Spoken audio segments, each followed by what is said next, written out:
Dobar dan, evo nas u novim vijestima, ovotjednim vezano za novostima u elektromobilnostima, svijetu električnih auta. Dakle, počinjemo sa novostima sa novim modelom 3, model 3 Ludicrous, zamjena za model Performance. Po nekim novostima i saznanjima koje imamo, auto dolazi u 5. mjesecu, iako to moramo uzeti zaista sa rezervom. Isto tako auto je viđen na Nürburgringu, znači poznatoj njemačkoj pisti gdje je odradio nekoliko krugova. Auto definitivno dolazi sa nekim novinama. Vidjeli smo jedan papir koji je izašao u javnosti, znači homologacija iz Južne Koreje, gdje vidimo da dolazi novi stražnji motor. Dakle, baterije same su LG-eve, kao što se koristi u trenutnim, na primjer, model Y, Long Range i Performance. Prednji motor je isto tako jednaki, ali dolazi do promjene u stražnjem motoru. Znači, dosadašnji motor 4D1 zamjenjuje 4D2 koji će imati po ovoj homologaciji 303 kW ili preko 400 konja. Dakle, evolucija u motoru. Dakle, u kombinaciji sa prednjim motorom dolazimo do brojke od nekih 617 konja, uglavnom preko 600 konja bi trebao imati model 3 Ludicrous. Ono što je isto tako zanimljivo, da je pik snage koji je do sada bio na nekih 70-75 km i onda dolazi laganog do malog pada snage, sada je na 110. Znači, to su usavršili i došli su do razine kao što ima Plate, gdje ne gubi snagu na preko 110 na sat. Tako da, evo, i to je došlo do evolucije. Tako da, evo, model 3 Ludicrous sa svojim novinama, sve više ih imamo. Još jedna stvar koja je zanimljiva, ako pratite YouTube kanal Jay Leno's Garage, imao je goste protekli tjedan Franca i Larsa iz Tesle i onda u jednom, znači, vozili su se i Jay Leno je rekao kako je model 3 Highland udoban i pita da li ima neki poseban ovjes i Franc mu odgovorio da ne, da nema poseban ovjes, da je svakako ovjes poboljšan u odnosu na stari model 3, ali da RVD i Long Range imaju pasivni ovjes. Dakle, baš su naglasili Long Range i RVD, znači stražnji pogon, da imaju pasivni ovjes. Dakle, da li to znači da novi model Ludicrous dolazi sa električnim ovjesom? Vidit ćemo, ali svakako se nadamo da će ipak tu biti neke promjene, da će biti malo drugačiji ovjes. I onda još čekamo cijenu. Neke moje prognoze su da će cijena biti između 60 i 65 tisuća eura, što bi zaista bilo odlična cijena za auto sa takvim performansama, sa novinama i poboljšanjima koje ima Highland. Zaista model 3 Performance, to je Ludicrous, postao bi definitivno best buy za auto sa takvim performansama. Tako da, evo, čekamo nove vijesti, kako šta budem stavljao, ali evo, sve smo bliže tom danu da i taj auto dođe.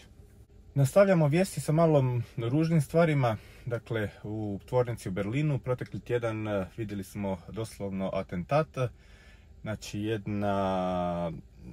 neki aktivisti ekološki koji su se samo proglasili krivim su zapalili jednu trafostanicu u blizinu tvornice, tako da je cijela tvornica ostala bez struje. Ne samo tvornica, i selo pored, tako da su i sami stanovnici koji žive blizu pretrpili štetu. Tvornica neće raditi minimum još tjedan dana, dolazi do velikog gubitka u samoj proizvodnji, ogromnog gubitka naravno i u novcu. Ali evo, to su današnji aktivisti koji na takve načine misle da spašavaju svijet. Naravno, nisu se okomili na velike proizvođače naftnih kompanija i tako, nego na Teslu. Najavili su dodatne aktivnosti, tako da evo, svakako mislim da svako ima pravo glasa, ali to nije način, tako da evo, svakako nisam za to, ali evo, spomenuo sam i to jer definitivno bit će neki kašnjenja što se tiče, pogotovo to jest model Y koji se proizvodi u tvornici u Berlinu. Nastavljamo dalje, jedan model koji možda nije toliko zanimljiv, ali u Francuskoj viđen je model Y samo sa prednjim sjedalama, to jest komercijalno vozilo. Zanimljivo je toliko što je to stvarno iz Tesla izašlo, nije neki ručni rad. Zašto je to napravljeno? Jer u Francuskoj postoji jedan poseban poticaj vezano za električna komercijalna vozila i očito je Tesla to iskoristila da poveća prodaju u Francuskoj s tim modelom. Ono što je meni zanimljivo, ne toliko za taj auto što ima, koliko ima smisla, da ipak Tesla razmišlja sve više o samim tržištima. Dakle, razmišlja o tržištu u Francuskoj, razmišlja o tržištu, na primjer u Hrvatskoj, da smanji cijenu, da Model Y Long Range i Model 3 Highland mogu ući za poticaje, tako da evo, vidit ćemo sljedeće korake, ali svakako zanimljiv podatak, a da li će još negdje ti komercijalna vozila izaći, vidit ćemo u budućnosti. FSD beta blizu Europe. Da, kao što sam već bio pričao, kao što sam bio najavio, u 3. mjesecu, znači ta grupa koja s tih nekih zakona u Ujedinjenim narodima, dakle ne govorim samo Europska unija, ne govorim baš o Ujedinjenim narodima, jer tu je i Velika Britanija, tu je Australija, još neke zemlje. Tako da protekli tjedan, to jest ovaj tjedan, su dali pozitivno mišljenje o FSD beti. Tako da FSD beta je sve bliže Europi. Sljedeći koren stupanj ide na glasanje negdje u 9. do 11. Znači bit će između 9. i 11. mjesecu sljedeći sastanak, gdje je to praktički formalnost. Nakon toga svaka zemlja odlučuje o svojim vlastitim zakonima i nakon toga, znači 2025. trebala bi biti godina gdje stvarno bi se moglo pojaviti FSD beta u Europi, ali onda opet kažem, od zemlje do zemlje, da li će htjeti Tesla uopće ući odmah na europsko tržište bez da još to dodatno popravi, da dodatno ipak, pošto Europa ipak ima malo drugačije znakove, drugačije zakone, uže ceste, više kružnih tokova i tako. Ali evo, svakako smo bliže danu kad FSD beta će moći biti i u Europi. Još jedna vijest koja je meni ovako protekli tjedan malo, ne znam što reći, znači NCAP, znači komisija koji daje bodove o sigurnosti automobila, je najavila da će kažnjavati automobile koji imaju velike ekrane, to jest automobile koji nemaju neke fizičke komande. Tako da oni će kažnjavati sa bodovima, rezultati će biti loši. Dakle, auto kao Tesla koji ima 5 zvjezdica možda više neće imati 5 zvjezdica, ne zbog same sigurnosti, nego zbog manjka nekih samo fizičkih komanda. Što mislim o tome? Nemam neko mišljenje, sve je stvar navike. Na početku mi je falio prednji ekran. U Tesli, sada kad vozim neki auto koji ima, više mi smeta nego ostalo. Sve se brzo naviknete, ekran izgleda kompliciran, ali u biti je tako jednostavan, tako lako za korisnika, tako zaista da ne vidim neke probleme. Da li će se promijeniti, nećemo, vidjet ćemo, ali kažem, meni totalno glupost, ali evo, BMW je najavio da veliki ekrani neće postojati za 10 godina, tako da očito se slušaju veliki igrači pa će se vratiti. Neće mi ni smetat, ali da se može bez njih, svakako se može, tako da to je to. I nastavljam sa zadnjim vijest danas u sličnom, znači kao ovaj predzadnje o fizičkim komandama.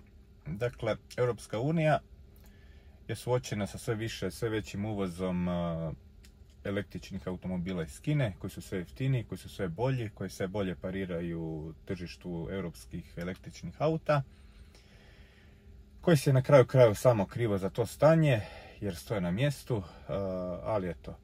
Sad je Europska unija odlučila da će uvesti posebne poreze za automobile iz Kine. Isto tako se govori čak o retroaktivnom kažnjavanju, što ne kužim kako misle to kažnjavati. To bi kaznili samo kupca, zasigurno neće kazniti proizvođača električnih automobila iz Kine. Znači ta neka, recimo tako, istraga je počela u 10. mjesecu, ta neka analiza, i od tada je prodaja električnih kineskih automobila narasla za dodatnih 14%. I sad su očito odlučili stati time na kraju. Opet, mislim da neće smanjiti prodaju kineskih vozila koji su sve bolji, sve jeftiniji. Mislim da će tu jedini pogođeni biti sami kupci Europske unije. Znači mi kupci ćemo biti pogođeni iz razloga što će cijene automobila rasti. A veliki igrači iz Europe koji dalje, opet ponavljam, stoje, spavaju, pokušavaju na taj način se vratiti u igri. Po meni totalno pogrešan način razmišljanja, pogrešno kažnjavanje Kine, ali eto, vidit ćemo što će budućnost dovesti. Mislim da neće nešto drastično promijeniti, kažem, samo po meni će narasti nešto cijena za same aute generalno, ne samo kineskih, tako da evo, to je moje mišljenje. Evo, sa ovim sam završio. Znači neke kratke vijesti, ono što se glavno zbivalo ovaj tjedan, da ipak imamo ritam tjednih vijesti.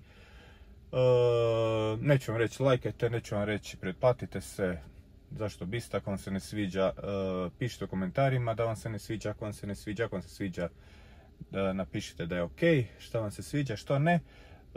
Vidimo se sljedeći tjedan sa novim vijestima. Bok!